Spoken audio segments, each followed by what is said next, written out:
Good evening, once again and welcome back again for the new video. जैसे कि कल हमने 3 पॉइंट्स डिस्कस किया था साइंटिफिक प्रिंसिपल्स ऑफ मैनेजमेंट के बारे में, और उसमें हमने 3 पॉइंट में फर्स्ट पॉइंट पढ़ा था development of science for each part of man's job, दूसरा था cooperations between management and employees, third था डिवीजन ऑफ रिस्पॉन्सिबिलिटी। ठीक है, तो ये हमने 3 प्रिंसिपल्स पढ़े थे साइंटिफिक के, जो कि एफ.डब्ल्यू. टेलर के थ्रू बनाया गया है। ठीक है, फोर्थ पॉइंट जो है वो आता है scientific selection, training and development of worker. देखो, कोई भी वर्कर किसी कंपनी में होना बहुत इम्पॉर्टेंट है, लेकिन वो किस तरीके का वर्कर है, क्या उसका स्किल है, कैसे उसने काम किया, प्लस वो और इम्प्रूव कर रहा है कि नहीं, वो सबसे इम्पॉर्टेंट रोल होता है। तो सबसे जो ज़्यादा इस पे फोकस किया गया वो साइंटिफिक सिलेक्शन पे फोकस किया गया। आज के टाइम पे अगर आप देखोगे तो there are number of interviews taken by the businessman, okay, so that they can know that how much ability do you have to do any work and how much ability needed to develop your skill. ठीक है, सो इसलिए इन्होंने selection करने का process, training करने का process थोड़ा बहुत चेंज करने की यहाँ पे बात की है। ठीक है, ताकि जो भी वर्कर्स किसी भी कंपनी में जाएं तो वो कॉस्ट नहीं, प्रॉफिट के बेनिफिट में जाएं। ठीक है, Taylor suggested that selection of employee is an important task of manager. ठीक है, आपने देखा होगा कि आर्मीज़ में हो गया या पुलिस में हो गया या किसी भी लेवल के किसी भी पोजीशन के बारे में देख लो, वही पर्सन उस जगह पे बैठता है जो सबसे ज़्यादा काबिल है, जिसको वो काम अच्छे तरीके से आ सके। बाकी लोअर लेवल पे कैसे लोग हैं उससे मैटर नहीं करता, उनको तो किसी भी तरीके से वो पर्सन ट्रेनिंग दे देगा।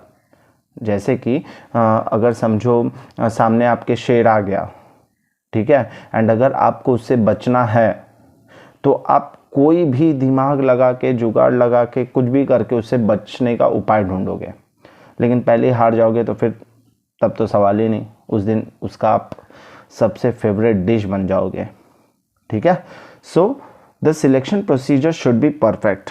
The following points should be considered before hiring the employee. किसी भी एम्प्लॉय को काम पे रखने के पहले कुछ पॉइंट्स हैं जो सबसे इम्पॉर्टेंट माना जाता है।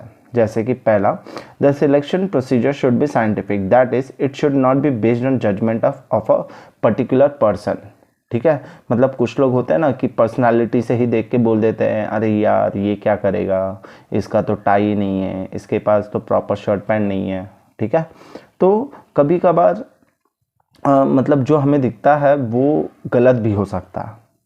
ठीक है, तो ये ना देखकर कुछ ऐसे प्रोसेस होने चाहिए जिसमें वो भी इंटरव्यू दे सके एंड उसके बाद आप अपना जजमेंट दो कि क्या ये सही में कर पाएगा या नहीं कर पाएगा। दूसरा, द क्वालिटी ऑफ और the requirement of the job should be clearly defined to make the selection process easier. जब कोई भी वैकेंसीज निकलती है तो उसमें आपको क्लियरली उसके रिक्वायरमेंट्स बता देने चाहिए कि अगर कोई भी पर्सन इंटरव्यू देने आ रहा है तो उसकी ये एलिजिबिलिटी है, अकॉर्डिंग टू दैट वही पर्सन आएगा और वही इंटरव्यू देगा। इससे क्या होगा, आपका थोड़ा टाइम बच जाएगा। ठीक है, next, the selection of employee should be based on test and personal interviews. ठीक है, आज के समय पे क्या होता है, पहले कुछ टेस्ट कंडक्ट किए जाते हैं एंड उसके बाद पर्सनल इंटरव्यूज़ होते हैं, जिससे आपका दोनों तरीके का जो क्वालिटी है, जो स्किल है, वो उनको पता चल जाता है कि ये कितना पर्सन मतलब टेक्निकली और बाकी तरीक़ों से भी काम कर सकता है या नहीं। ठीक है, the manager should provide opportunities to workers to grow. अगर कोई वर्कर अच्छा परफॉर्म कर रहा है तो उसमें मैनेजर को कुछ अपॉर्चुनिटीज़ प्रोवाइड करना चाहिए ताकि वो अपने अंदर और डेवलपमेंट लाए। ठीक है, और उससे कंपनी को भी बेनिफिट हो और उस पर्सन को भी बेनिफिट मिले। ठीक, the manager should motivate each and every employee to improve his और हर एफिशिएंसी। और जितना हो सके वो अपने एम्प्लॉय को मोटिवेट करते रहे। देखो, ज़िंदगी में नॉर्मली हमें जो चीज़ चाहिए होता है उतने के लिए तो हम काम करते हैं, लेकिन हमारे अंदर एक्स्ट्रा लालच कब आता है? जब हम ये देख के मोटिवेट होते हैं कि भाई सामने वाला मर्सिडीज़ में घूम रहा तो मैं भी घूमूंगा, अगर वो बंदा एक बंगले में रह सकता तो मैं भी रहूँगा। तो that becomes motivation due to which you do so much work. ठीक है, तो वैसे ही मैनेजर को भी कुछ ऐसे चीज़ें करनी चाहिए जिससे उसका वर्कर हमेशा मोटिवेटेड रहे काम को करने के लिए। ठीक है, so this is a fourth point which is known as scientific selection, training and development of workers, जिसमें आपका सिलेक्शन प्रोसेस सही होना चाहिए, ट्रेनिंग होना चाहिए एंड उसके बाद डेवलप करने के लिए उसको टाइम टू टाइम मोटिवेट करना चाहिए। ठीक है, next fifth point comes that is called mental revolution. Revolution मतलब बदलाव, मेंटल मतलब मानसिकता। ठीक है, मतलब किसी चीज़ किसी पर्सन को लेके जब हम अपने अंदर कोई सोच बना लेते हैं तो वो बंदा कितना भी सही रहे हमारे लिए वो गलत है, या मैं उसके लिए कितना भी सही रहूँ मैं उसके लिए गलत हूँ।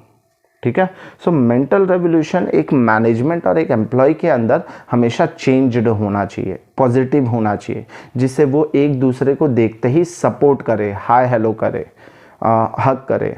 ठीक है, एज अ फ्रेंड बिहेव करे। ठीक है, so mental revolution implies changing attitude of workers and manager. Mental revolution aims at improving the thinking of both the parties to create a better working environment. जैसे कि जिस school bus में आप लोग जाते हो उसमें बहुत सारे आपके फ्रेंड्स होते हैं जिनसे हाय हेलो फ्रेंडशिप सब चीज़ है, एंड इसी की वजह से आप लोग आराम से जाते हो और आ जाते हो। सोचो उसमें 10 स्टूडेंट्स ऐसे हैं जिनसे आपका झगड़ा है और आप अकेले उसमें बैठे हो, तो क्या होगा पता ही आपको। ठीक है, तो मेंटल रेवोल्यूशन एक कंपनी में होना बहुत ज़रूरी है। अगर कोई मैनेजर किसी एम्प्लॉय को लेके नेगेटिव है या कोई एम्प्लॉय किसी मैनेजर को लेके नेगेटिव है तो वो नेगेटिविटी दूर करनी चाहिए और एक ऐसा एनवायरनमेंट क्रिएट करके रहना चाहिए जिससे दोनों को फ़ायदा मिले, दोनों को बेनिफिट मिले। ठीक है, उसी से कंपनी क्या होगी, ग्रो होगी। ठीक है, and the sixth point comes the maximum prosperity for employer and employee. Prosperity means what? The growth of your income, the profit of the company, which is contributed by both the parties, the management and the employee. So the benefit should not only be given to the manager but also to the employee in the terms of bonus, in the terms of increment, in the terms of extra perks, etc. ठीक है, तो दोनों को ही उसका फ़ायदा मिलना चाहिए क्योंकि जितना कंट्रीब्यूशन मैनेजमेंट का है उतना ही कंट्रीब्यूशन एम्प्लॉय का है। So the main purpose of scientific management is to maximise the prosperity for the employer and employee. The following points can help make it possible. First, employees should be given ample opportunity to attain highest efficiency. ठीक है, highest efficiency मतलब क्या, ज़्यादा से ज़्यादा अच्छे तरीके से काम करना जिसमें गलतियां कम हों। उससे क्या होगा, जितनी गलतियां कम होंगी उतना प्रॉफिट बढ़ेगा और उतना ही बेनिफिट दोनों को होगा। दूसरा, resources should be properly utilised, money, manpower etcetera, इन सब चीज़ों को इस तरीके से यूज़ करना चाहिए जिससे वेस्टेज भी ना हो और आपका काम भी पूरा हो जाए। So that is called to be utilised properly. And the third most important, employees should give maximum output. अब एम्प्लॉयज़ मशीन तो नहीं है, लेकिन आप उनको मशीन तब बना पाओगे जब आप उनको कुछ अपॉर्चुनिटीज़ दोगे, कुछ बेनिफिट दोगे। तो उससे क्या होगा, वो मैक्सिमम टू मैक्सिमम ट्राई करेंगे कि आपको अच्छे से अच्छा आउटपुट बना के दें। जैसे कि फॉर एग्जांपल नॉर्मल डेज में क्या होता है कि वर्कर 8 आवर्स काम करते हैं।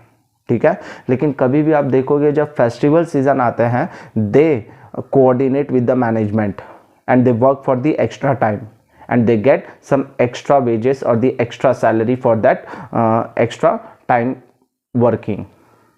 So this is how you can get the maximum output with your employees.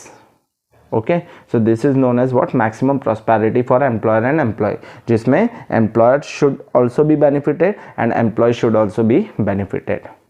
Okay, so this 6th point and the question is over, which is known as the principle of scientific management. Okay, total 6 points were there, in which first point was development of science for each part of job. Second was cooperation between management and employee. third was division of responsibility, fourth was scientific selection, training and development of worker, fifth point was mental revolution, and the sixth point is maximum prosperity for employer and employee. The next question we will discuss in next video is the technique of scientific principle management. Now we know what is the principle, but how we have to conduct that principle, or how we have to implement that technique, we are going to study in the next video. Okay, so it will be uploaded tomorrow, so please be on time and like, subscribe और क्या कर दो